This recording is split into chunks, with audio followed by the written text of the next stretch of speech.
Now then, today marks 3 years to the start of the London 2012 Olympic Games. The main Olympic Stadium in East London is already taking shape just 14 months after the work began, and you can see it coming together.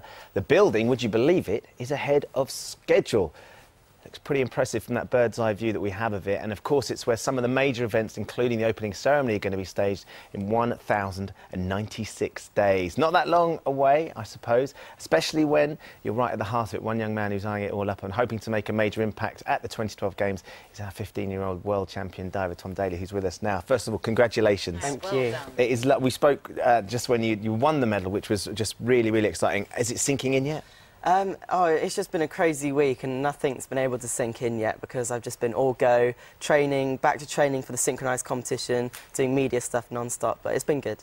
Hold the medal up so everybody can see it, because you've got it here. It's actually quite satisfyingly big, because I always felt that the Olympic medals weren't quite as big as that, were they? No, they're a little bit smaller, but they're very heavy. Yeah, very heavy. I just think it's absolutely fantastic. Now, let's talk us through how it all worked, because it wasn't just that you did some incredible dives, but actually the process of going from up the podium to first was really exciting, wasn't it? Yeah, well, going into the last round, I was in 4th place, and I had to get a pretty much perfect dive to go up into the medals, and I got 4 perfect 10s. And then after my how rare is that, Tom? Because you say that like that's pretty matter of fact, but to get 4 perfect 10s, which means everything had to be spot on.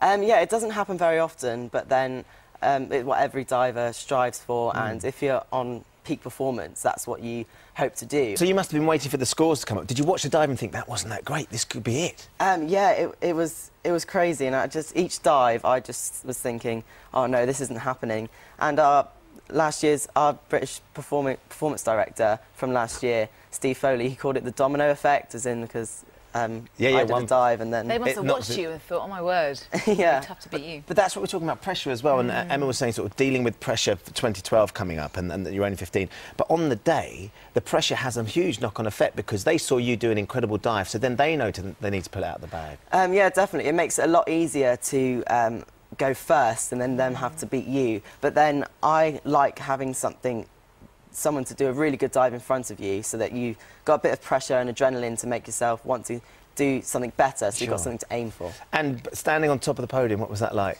Oh, it was incredible. The whole of all my teammates were all singing the national anthem. It was great. Can you hear them? Yeah, they were all just on poolside alongside. They're very proud of you, and so is your father. We've seen these pictures. To be honest, we have to say, the amount of embarrassing parents' texts we've had this morning off the back of this, what your dad did is nothing, really. You should be very, very pleased. You never had a sense. Now, you've got 3 weeks off. Yes. Which is wonderful. How are you coping with the attention, Tom? Because I can't imagine that being a good-looking young chap like yourself, there's a few fringe benefits from being an international sporting legend. It was quite weird, actually, because after I got my medal, there was quite a lot of Italian girls throwing letters down onto poolside, and I got them all, and it was quite funny, like setting up fan forums and stuff. It was quite weird. We love Tom Daley, quite right too. But you're coping with that side of things? Is your dad or your mum protecting you from that, or they let you say, go on, son, get stuck in? Yeah, it's all right. I kind of just have to deal with it, and it's just about what I need to get used to, I guess. Yeah, 3 years to Olympics here in London. How are you going to prepare? Because it seems like, for us, quite a long time away, but for an athlete, I suppose it isn't really, is it? 3 years isn't a long time. It's going to come around very quickly, but I think today I'm going, after this, to go and see the Olympic site, so it should be good. Really exciting. All we need to do is get the roof off the pool, right? Because you'll break the best results when there's no roof. Yeah. Simple. Just speak to Seb today, old Lord Co, and have a word and say, come on, Seb, take the roof off, we'll be laughing. You can get anything you want at the moment, so I will put that request in now. It's great to see you. We're really, really proud of you, because I think you can tell. Congratulations. Enjoy your time off. Thank you. And we look forward to seeing you taking more golds all over the show over the next few years. Yeah, good stuff.